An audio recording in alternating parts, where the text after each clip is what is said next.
You can play those roles again, Hagen. Let me help you find a cure. No! Hagen's gone! Make him stop haunting me! Stop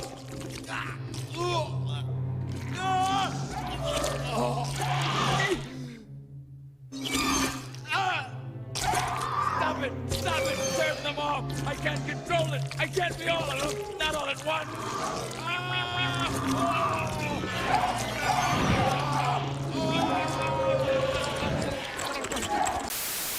Welcome back, everybody, to the Polar Bears Pop Culture Shop TV. We are on episode 39 already. Before we get into this episode, go ahead and please like, subscribe, and hit that sweet bell notification. With that being said, let's get into it. What's up, Jason? What's up, James? Nothing much, man. This is episode 39 already. Yeah, that is, 39, yeah. Rolling along. Rolling right along. That's pretty exciting, man. Just thinking about how quick that gained in numbers. That's pretty awesome. We're almost to 300 subscribers. Yeah, getting there. Yeah, we're so at 290 right now. So yeah, 10 more, guys. Let's get 10 more subscribers so we could get to 300. So that'll be awesome. We got a lot of good things today, I have to say. What do you want to start with first, Jason? Well, let's start with, if you're watching this episode, hopefully you went back and watched last week's episode. And we're going to do a little giveaway here during the blackout session. Yeah. I guess we'll call it. Yep. It blacked out. There's going to be a face that actually pops up. Not faces. I guess it is faces if it's multiple times. But a face will pop up. We're going to do a little contest. But you got to watch the video all the way through the blackout session. To the end. To the end. First person to comment the exact number of faces that pop up during that session, not counting our faces, will win a prize. And it's kind of themed to what the face is going to be. I guess I can just tell them what the face is, right? So they know what they're looking for. Yeah, Pazuzu, yeah. Because I'm like, I don't want them being like, well, James's face popped up. So Pazuzu's face, which we'll throw that up there to scare you. We'll throw that up on the screen. Just to show you what But whoever is like. the first one to comment with the right number of times Pazuzu's beautiful face shows up will win a Toonie Terror, The Exorcist. It's Regan. I always say Reagan. But Reagan? yeah, it is Reagan. I'm speaking to the person inside of Reagan now. And I hear people say Regan, so I'm like, am I saying it wrong? They are wrong. Okay, then I'm right then. Never mind. Reagan. So first, it's the first person to comment with the correct number, and only Edgar knows the correct number. So, and Edgar will be announcing the winner in the comments as well. So good luck to everybody. Thanks for watching.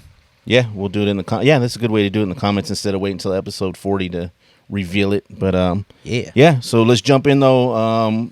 Upcoming events. Let's do that first because we got a lot.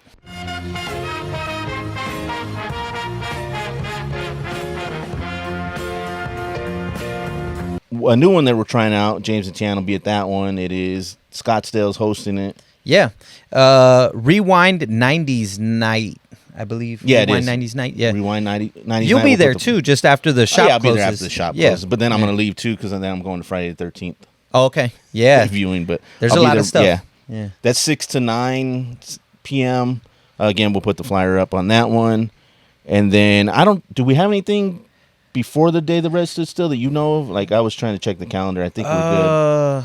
I want to say nope, because the 90s night was the only other thing that we signed up for. Because we had Epic 90. Okay, I just want to make sure that I write them all down. Yeah, 3. And then on September 27th, at the end of the month, it is the day the Red stood still. Oh, yeah. Which James and Tiana will be there. The shop will be closed that day because I'm going to be in Tucson at Attack the Show. Yep. A toy show, which I accidentally double booked. So the shop will be closed, but we will have 2 events on the 27th.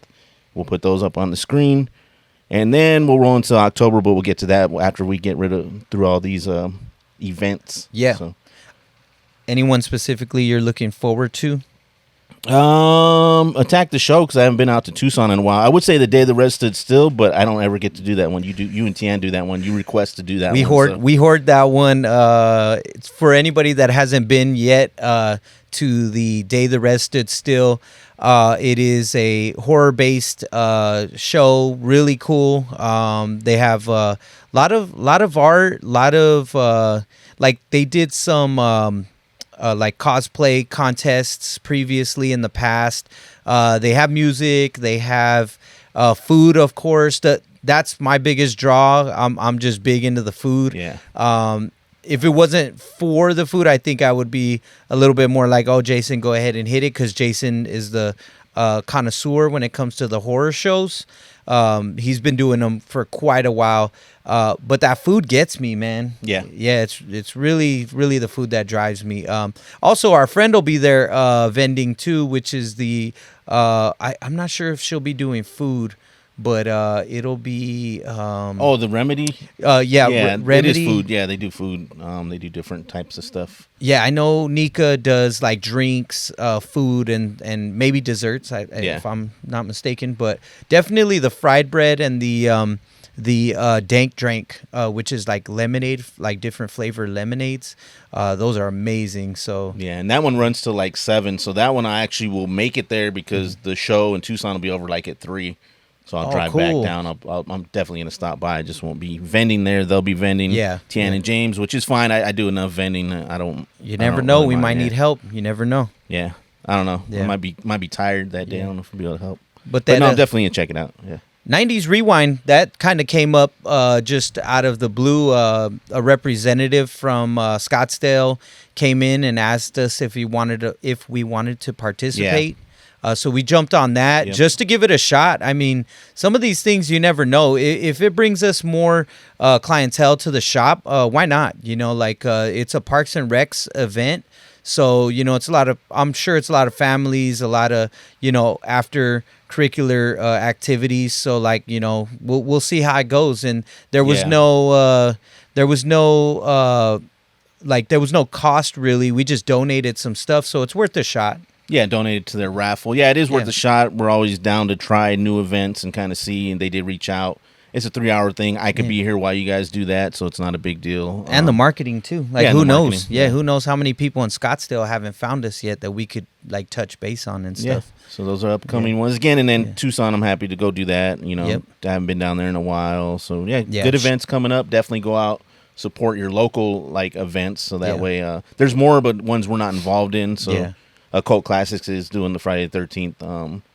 Part 6 showing the same day as that night. Retro, but it starts at 9, so I'll be able to go hang out after with you guys for a while anyway. So. Shout out to Vinny too out in Tucson. He's coming back with his toy shows and stuff. We've been hitting him up for years to do it, but he had his own toy shop for a while, so I know he was busy. So now he's getting back to doing the shows, so we'll probably be out in Tucson a little bit more now. But that's the upcoming events for September. If anything else pops up, we'll tell you in future episodes. Yep.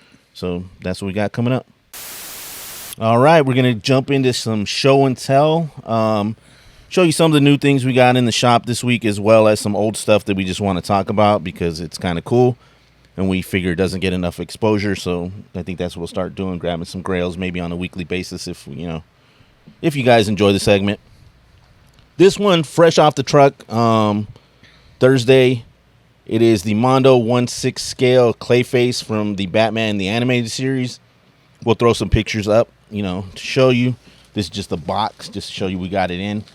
I have seen it out of the box, not in person. A customer that did buy from us already bought one, sent me a picture of their display, how they set it up, and he looks pretty awesome. So that's a big boy. It's a big boy. So I have a couple more of these, one in shop, and I will be taking one. Well, this episode will be, the Epic Toy Show will be over by the time this episode airs, but I'm taking one of the Epic Toy Show too, so... Cool. Hopefully I'll sell one there and I don't have to bring, have 2 in the shop. But these are available, as always, Polar Bears Pop Culture Shop. Brand new from Mondo directly. It is a bad boy. He's good looking. I don't know. If I was collecting 1/6 scale stuff, I might be into that. I do like the animated series, but again, like Edgar said, that price point it is cool, but for that price point, there's probably a lot of other things you could buy with it. A lot of choices to be made. Oh, yeah. A lot of choices. Now we're going to jump into some of the... This is extremely rare stuff right here. Yeah. Go ahead, James. Okay. For anybody that's ever heard us talk about this, and just so you know we're not pulling anyone's leg, we might as well show it. This is an extremely, extremely rare Power Rangers Megazord. Anywhere from these are... numbers that are being said, but we don't know for certain. This is either 1 of 15 or 1 of 50. So this is a 24 karat gold plated Power Rangers Megazord from the Galaxy series. This was a part of a collection that we've been working on for a long time. This is something you will not see like for sale. Usually, some group chats will talk about it and they'll say like they've heard of it or they've seen it. But this was something that is extremely rare right here. Yeah, and it's still sealed. Like the outer's not sealed, but the inside is sealed. It has the paperwork, and then it has the styrofoam where it's taped, where you can kind of lift and see. But like I'm not. Yeah, we weren't going to open it. Yeah, it's pretty much not ours. We're still trying to figure out a price point on it. It is on consignment for somebody, but just research wise, we're getting different numbers. We're getting, like James said, 1 to 15, 1 of 15, 1 of 50. Yeah, and then the of course the value range is going to be. It's pretty crazy. Yeah, it's pretty crazy. The gap is really wide. Some people are, $400. Other people, $3,000, 4,000. Yeah. So it just kind of depends on who you talk to. We did put it in a group about a year ago on Facebook just to kind of see, and people were throwing out numbers. And it's kind of like, we need to do more research on it. I haven't been able to find anything really on it other than FAO Schwartz was the one that did put them out. But, I mean, they weren't given out to the public. So I think FAO Schwartz was to, like, executives and other toy people, like executives. I'm pretty sure that's how they were given out. Seeing how we acquired it, I'm assuming that's what happened. Yeah, high in the chain of command, that's for sure. And one thing too is how often do you see a gold-plated Power Ranger? So that's a little, little different. One time in my life, right here. It's right here. So. Yeah, we are working on pricing. If anyone has any kind of info more to give us, there's not a lot out there. Like I have been doing research, so it's kind of one of those things. You can find the regular version all day, but I've owned the regular one. Yeah, not this gold-plated one, but we'll be showing off more cool stuff like this because we have been getting kind of one of a kind or very limited pieces, and we want to get more exposure on them. Just cool stuff to show off, Not in any hurry to sell it, so people, if they want to throw out like numbers, we're not really accepting until we kind of get more information. Yeah. Comment? We don't want to oversell it. We don't want to overvalue it. We don't want to undervalue it. Right. We want to get as much information. We do our due diligence before we put anything out, just so we know a roundabout way like what we're into on it. But comment below what you think about this. Seeing something this rare. Is that something that you've seen before? Have you seen pictures of it? Have you ever seen it in like some of the group chats that are, online? Or just if you like FAO Schwartz as a company, have you guys ever seen anything quite like that from FAO before? I know FAO did make some gold Star Wars like keychains that were kind of like limited, but you see those everywhere. It was nothing like this, which is pretty cool that FAO would try to make like gold plated stuff, Yeah. And I don't know. I don't think they've done anything else because I think this is like the Grail for Power Rangers toys, unless it's like a prototype. But I believe when I looked it up, like this is like the #1 Grail for it for Power Rangers. So I could be wrong. If there's something that's rare for Power Rangers, let us know. But from what I was seeing, this is like one of the most sought after pieces. Because again, there's either 15 of them. Well, actually 14 out there now. We have one, or 50 of them made. We don't really know. So either way, that is for even 50 is. I mean, 15 is better, but 50 is still only a handful of people have them. So. Yeah, that would be like one per state, and it's not something you're gonna see come up on the market because we can't find a value on it. So So let us know. And if you're a Power Rangers fan, how cool is this? Rate that like 1 to 5. How cool is that as a collectible? Is that something that you would say, oh, I would love to have that in my collection? Or is the gold too gaudy for you? Some people don't like gold, Well, I know. It is cheap for what it is, but being limited, would I want like a gold and black unless it kind of made sense, I guess. But I'm from Maryville, so maybe I want the gold and black. I would say I would want the gold and black just because it entices me. Like the thing that I don't have, I want the most. Yeah. So even if it's gold and black, I would still be like, oh, I definitely need to have that. Yeah, so definitely a cool piece. We will have it. We're still doing more research, and we've had it over a year now. So it's first time really coming out. Taking offers unless it's something that blows us out the water. You put that one there. Yep. And then last but not least, this one I just thought was cool. It's a little cool toy line we can kind of talk about. I picked this up months ago at a toy show, and I forgot to bring it. I finally brought it last week. Crystar, made by Remco. Remco, I believe, like Crystar was Crystar only like it. This one says Toys R Us, so that never mind. Just answer my own question. I remember seeing these in Kmart a lot, and like Remco stuff was like in the like Kmart or kind of like specialty shops, you know. Yeah, like they were Osco like in lower Drugs end or stuff. whatever. Yeah. Like some of the lower end, like thrift or drug stores or like second hand stores almost. And I was gonna say on this, I want to say they might have been trying to capture like the He-Man thing, but the scale is different, and they came out in '82, and that's kind of when Motu came out. So I didn't really do any research to see who came out first, but they could have been capturing, you know, trying to capture that because all the sword and sorcery stuff once He-Man came out, all these companies were making stuff. Crystar though, it's a line I always wanted when I was younger, but I never got it. Like I thought they were cool figures. The scale was cool. They had the rock guys. You know, they were the bad guys, the molten lava guys. Oh, and yeah. the good guys. Crystar made out of crystal. Was there a cartoon? They didn't have a cartoon. It's kind of their own, a comic book, which Marvel, I think, did first. They did a little comic book with it. And then even on the packaging, they kind of give you a little story of it. Yeah, on the back. And then Marvel owns the rights now, I think, anyway, because they actually put out a Crystar figure in their Marvel Legends line. Yeah, that one went pretty well too. Yeah, Wasn't like that? I have one in my collection, a loose one, just because I thought it was cool. Because I never had the vintage one. Wasn't it? It was like the kind of like a robot dude. No, it was Crystar. It was actually just Crystar. Yeah. Oh, okay. What was the one that just came out recently? That's Rom. Rom. Completely that was a different. whole other line. That's right. So this is another '80s line that wasn't super popular, but if you grew up, in the '80s.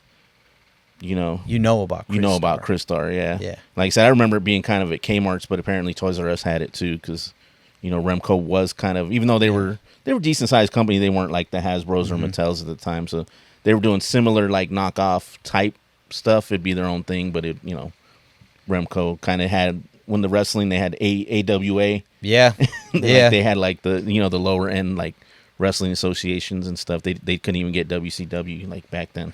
It was AWA, and then, the bigger companies got the WWF stuff. But yeah, so another cool piece. This is the only one that we have from the line, but it came with like a little prism crystal that you could look through, and everything looked like, a kaleidoscope almost. That was through their back. Gimmick.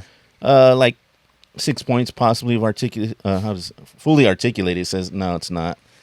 Knees, legs. It has about 6 points, I would say, of articulation. But for what they were at the time, this thing was, let's see, they marked it down at Toys R Us, $297, which is. Was that retail or the markdown? No, that was the price, because then they stuck an orange one. 97 cents? 92 that sounds cents. about right. That sounds about right. I'd pay 92 cents for that. Me too. I'd buy that for $1. Now, in this shape, now it's about $100 figure. Really? Yeah. On oh, card. wow. Yeah, that's a good. Yeah. It's a small line. I know we had the dragon before in here too. One of the dragons. You had it way at the beginning. Yeah. We had a few. Remember, there was the wasn't there like a? You had like the molten looking one. Yeah, there was like a tiger. Not for this line, I don't think. It wasn't a. But you had that like molten looking dragon that didn't have the wings, and then they have like a green dragon. Yeah, that one was cool. I was trying to think what that tiger is. That's like a half like winged thing. That wasn't for that line. That was for I think that's for the Outer Worlds. Outer Worlds, yeah. Okay, because it was more bendy. Yeah, Outer Worlds. That's it. Yeah, that's another line we do have a few figures of those. We can talk it was like a those. griffin. That's Griffin. what I was thinking of. That is Outer Worlds. Yeah, because they had like the figures, but they were bendy figures. Yep. So yeah, that was a cool line too, though. Yeah, it wasn't Outer bad for Worlds what it was. It was pretty cool. That was around the same time frame as Crystar and stuff. The '80s, early '80s stuff. That kaleidoscope, though, in the back of that was a little genius idea. I think that's pretty cool. That really, something different. Yeah. You think of the $6 million man, you used to be able to look through his back, and that's pretty cool on a kaleidoscope level right there. Yeah, that was back then. They had to kind of compete and kind of be shown on the shelves like as an action feature if they couldn't do it on the figure. Yeah. If it didn't have an action figure or feature. Yeah. You just add something that you can actually play with and do. So it is genius because that's what it's all about, like the playability back then. Yeah. Not to say it's not now. Now it's more about articulation and posability rather than because it's adults playing with stuff now. Oh, yeah. Back Yeah. then, we were happy to have like a little gimmick. You just sit there and look at that, and that was like the coolest thing in the world. It's very imaginative. We were very easily impressed back then, I guess. So. But yeah, that's show and tell. That's just a few things. Like I said, we'll probably show stuff weekly. You know, if you guys like the segment, we can show off some cool stuff and talk about the history of it a little bit, not get too deep into it. Yeah. But yeah, so that's just some of the toy lines and cool things that we did get in the shop. Leave your comment if there's figures maybe you want to see. We might have them, or Yeah. just kind of what you remember from some of these lines. Crystar, and then Power Rangers, definitely comment on that. Oh, yeah. And then come buy this figure. Clayface. Yeah, come buy the Clayface from us to be available. Actually, all these are available. Except, well, the Power Rangers still not. Like I said, we're doing research on that, but Crystar is available. He's in our glass case, so you'll be able to come get Moltar from Crystar. But that's our show and tell for the week. That's a good one. Yeah. I like this segment. This is the stuff that I wanted to do from the beginning, and it's always tough because sometimes we sell it before we get a chance to really true. document it. And that's what I was trying to do with the World's Coolest page on the Instagram. Was I was trying to document a lot of the stuff that I was picking up just so I can see it through the years later, like, oh man, we had that, we had that, we had that. So this is a good segment. I definitely think we should keep up with this. And if you guys like the segment and you want to see more, just let us know so it feeds our what we can show and what'll come up soon. Yeah, definitely. Yep. So we're back. So you want to open a toy store. I'm not sure what segment we are on now, but we're getting close to the end. You should be getting all your business plans together. You should have your thorough idea of what you're going to do. In this episode, we're going to talk about pricing. Fifth commandment. Fifth It's commandment. number 5. One which of the is most not in important. any order, but it's our 5th one. Yeah, it's pretty much going to be making purchases, wholesale versus secondhand. So we can start with that. So Yep.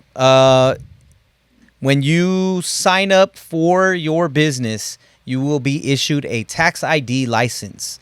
With your tax ID license, not only will you be able to get stuff for your shop, like bags, supplies, stuff like that, but you will be able to find distributors that will sell you product for a lesser cost that you mark up to a retail cost. Depending on what you're going to go with, some stuff there's not a high markup on, so you just have to eat that. You have to live with it if you want to carry that stuff. And you can also do your research, find out like what companies sell for what, because there are different distributors, and make your best choices onto what you want to carry and the pricing that you want to pay. Yep. And I think we touched on that before. If you're planning on opening a store and you want to do nothing but wholesale stuff, might not make it unless you're getting this stuff dirt cheap from a distributor. More than likely, though, like your margins are not that great. You're looking at 35% margins from wholesale, if even that. Sometimes it's less with the Marvel Legends and stuff like that. You can't sell them at 25 like Walmart. We had to sell them at 30 just to make a few bucks off it because we're paying almost 22 a piece plus the shipping on top of that. Yeah. So and even if you order directly from Hasbro, it's still going to be the same price because I think they're cutting out. They don't really care about. Let me rephrase that. I don't want to say they don't care about.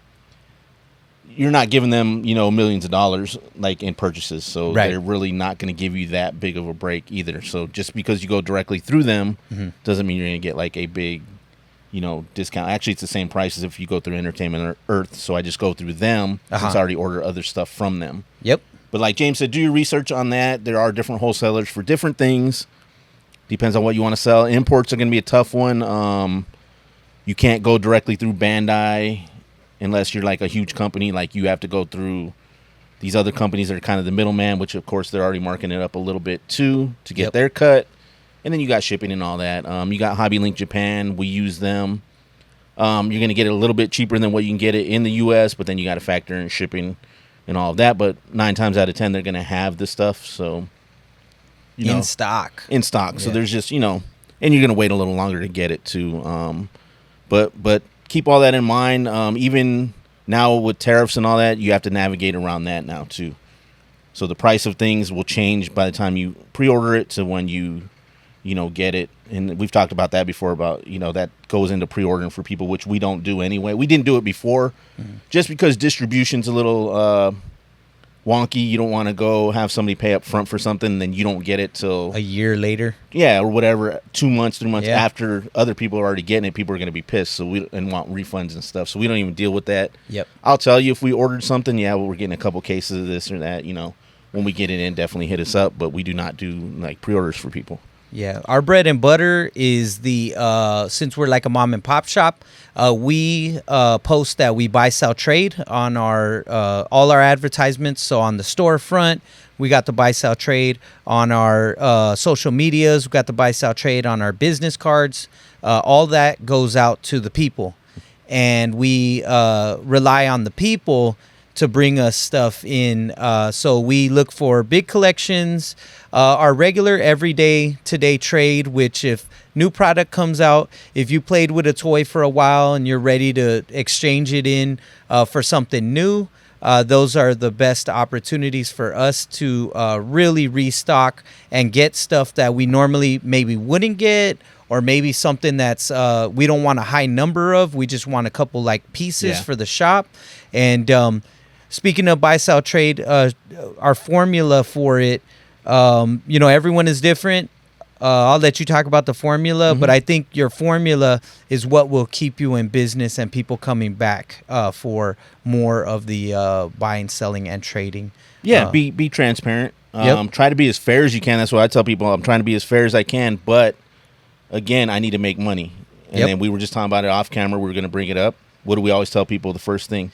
You can always sell it yourself, and we educate before if somebody comes in and we make them an offer. That way, some people won't say nothing and they feel like they're stuck selling it to us. What we do is educate them first, show them like what the item is selling for based on a couple probabilities, such as like most people use eBay, the sold items. We do use that, but we take into consideration also our own sales, meaning like we don't sell on eBay, so we don't encourage the highest priced item as the value of the item, because if you're going to sell it on eBay, just to get into the breakdown of how eBay works, if something sells for $100 on eBay, the person selling it is not going to get $100. They are going to have eBay's fees minus first.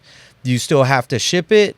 You have to pay for the boxes, the bubble wrap, the tape, and also that will be it will be added to your yearly amount that you sold on eBay, and you will have to cover taxes on those items as well that you sell. Yeah, you will have to report that stuff, and your time too if it's precious. I don't know, some people value their time more than others, so do you really want to spend your time packing stuff, taking it to the post office, dealing with it, maybe not getting there, then you're dealing with insurance, returns, also you have unsatisfied customers. So if you think about it, eBay formula, up to 17% in fees. You have to have it packed, shipped. You have to have the supplies for that.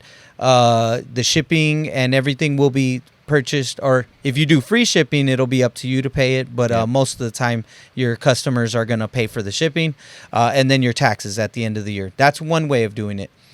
We consider all of that in when people sell us stuff. So when they say it's worth $100, technically it's not, because you would have to sell that in person for cash in order for you to get $100. So we do our variable. Usually, depending on the item, we give more for stuff that we can sell like at a quicker rate.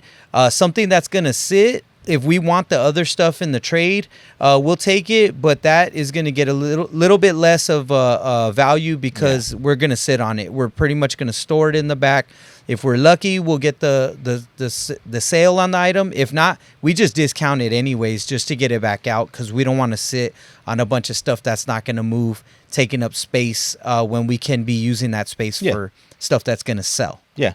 Or we do, like you said, sometimes people do come in and we only want this stuff, but then they're like, I really want to get rid of all of it. That's where that comes in. It's like, I don't really want that. So definitely going to give you less on it, because I know even at a really discounted price, it's going to be hard to move. Exactly. And we did, like you said, we discount that, or we use it. Sometimes we use it for giveaways at the toy show. Yeah, we do. But we're pretty fair. I think we always offer more in trade, which that's just that everyone, I think, offers more in trade. Yep. You can always ask us what we give you on stuff. Like, we'll be transparent with it. It does kind of slide on the scale, like James said, like we'll probably give you less if it's stuff, we don't really need. But sometimes we won't we'll just turn it down if that's the case too, because even at a lower price, we're still not going to be able to move it. And we're honest with people. I'll tell them, hey, that doesn't sell here for us. Right. So I don't want to buy more, and just because I know I'll sit on it. Because that's the thing. Once you own a store, you start seeing what sells, you start seeing the trends. You don't want to invest in stuff, even if it's a small, low amount. I'm gonna get this for a really good price. But if you can't move it, you can't move it. No. And we kind of did that at the beginning. We'd buy stuff thinking, it's a great deal, great deal. What happens? We got stuck with a Stuck whole with it, or bunch ends of up stuff. on our 50% off. Yeah. When we do our holiday sale and all that stuff. So Yeah. you're kind of breaking even on some of that. So you got to be careful on that. But we are fair, I think, when we pay out. But be transparent with people. Don't change your prices all the time. I know the markets fluctuate, but don't pay over one time and then the next time you're like trying to get over on someone because you paid more on it. I don't know. It's just be more consistent with it. Here's some notable things to take into consideration too. Once you get into this, this is just very small information just for anybody coming up. But don't rush into stuff. If there's 50 pieces and they tell you that they're all complete and they're loose, don't take the just their word for it. You have to manually go through and check every figure, because something could have been glued. There could be one piece missing that changes the whole price value of it. Look into the information. Don't just think you're getting a good deal and be quick to pay somebody out and just take the product. A lot of times we have to do thorough research, especially with transformers, things that have multi-pieces, parts, like some of the Mezco 112 stuff in the back that we have. And a lot of people are customizers nowadays. So you have to look into that stuff very, very, very cautiously. And those are just tips, because if you buy that stuff without looking into it, you could end up losing money, and now you're stuck with some product that's been customized. So, you might not get even close to what you were thinking. Now you might have to sell it for parts and all of that. And you just you need to do your due diligence on that. Another thing is, check to see if the people smoke. Everything could be there. It could be great product. And you open the bag and it smells like 100 cigarettes were smoked in one session in there. And, also there's a lot of bootlegs out there nowadays too. So this is all aftermarket stuff. This is like when you're buying loose product, and which you do want to have. Loose product does really well for us. We love it. We just learn to do the due diligence on it. And for instance, I specialize in more things that Jason doesn't. If he needs me to look over transformers, he'll give it to me, so that way he doesn't make any mistakes and jump the gun and just buy a bunch of stuff. For me, the hard thing for me is spotting these fakes when it comes to like the Marvel Legends and the Mezco. So when you guys come in and I say, hey, Jason's not here, I need him to take a look at it, that's only because I feel comfortable giving that job to Jason and not paying a cost on a mistake that I made where I'm not 100% informed on it. And I've been learning. It's all a process. The more you see, the more you can spot, the fakes, the more when you check the toy information as to what's being faked and how to spot them. You can do your research on that stuff. So what's hard on the newer stuff to spot everything there, because you're trying to do it as quickly as possible, but you got to be thorough. Yeah. Mayfex toys, 20 hands. And webs, and you're like, if you're missing one thing, sometimes I'll buy it assuming, like, if I buy lots and it's kind of like I'm just looking over it, I assume it's missing stuff, so then that's where the value comes in. Like you said, the customizers, but I don't want to make that a habit to do that. But sometimes the person's in a hurry. But sometimes you can just ask them to drop it off, give us an hour or whatever, so we can thoroughly look through it, value it correctly. That way we're not just rushing and underpaying them or overpaying them. But you never want to take anyone's word, like you said, even if it's someone that you've been buying from, because eventually you're going to get burned that way. Like, they're going to be like, well, this guy's not even checking my stuff. Like, like I got burned with the Pokemon cards. Yeah, me too. Yeah, I got burned with the packs. They were all resealed. This guy was selling us sealed stuff. boom, got hit. The last time he sold to us was they weren't sealed, like, you know, and I didn't inspect them because I had been buying from this guy and it was good product. Yep. And then I don't know, according to him, he didn't know, but it's kind of like you know.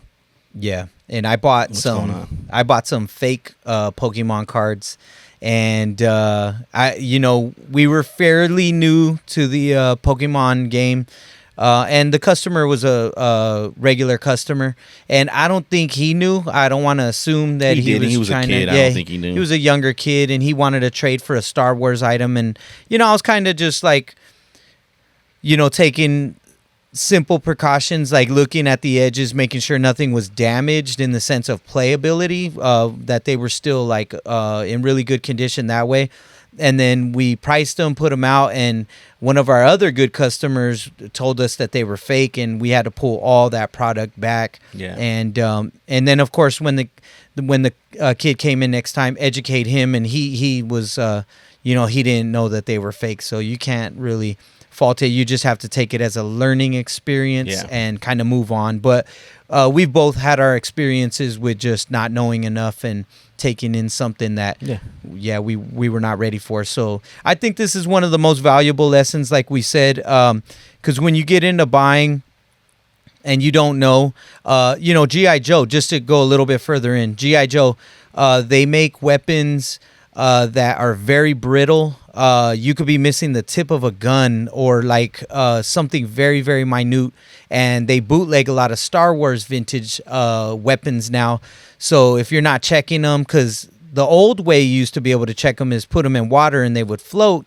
But of course, they make new knockoff repro weapons that float. Anything where there's money at, they're going to figure a way out. But yeah. So keep an eye out on that. That could be a whole nother like segment. But pretty much figure out your bread and butter is going to be secondhand stuff. But just to end it on a note, make sure your city that you sell in doesn't have a secondhand, like a tax where if you sell secondhand, you have to pay extra tax, because I found out Mesa does that. Yep. And there might be some other cities that do that. So you have to get like a pawn license as well. So you're two different licenses. You have to handle stuff a certain way. That's not fun for me. So look into that stuff, because we were looking at Mesa. But if you're doing that, then you're looking at a whole different process. But bread and butter is going to be the secondhand. Wholesale is fine, but I wouldn't dig too deep and make your whole store wholesale. There's stuff you're going to need that is new. You're going to want to have the Marvel Legends, DC eventually. You're going to want to have some of the new stuff because it's hot. That's what's going to get people in. The imports definitely, but try to get secondhand as much as you can.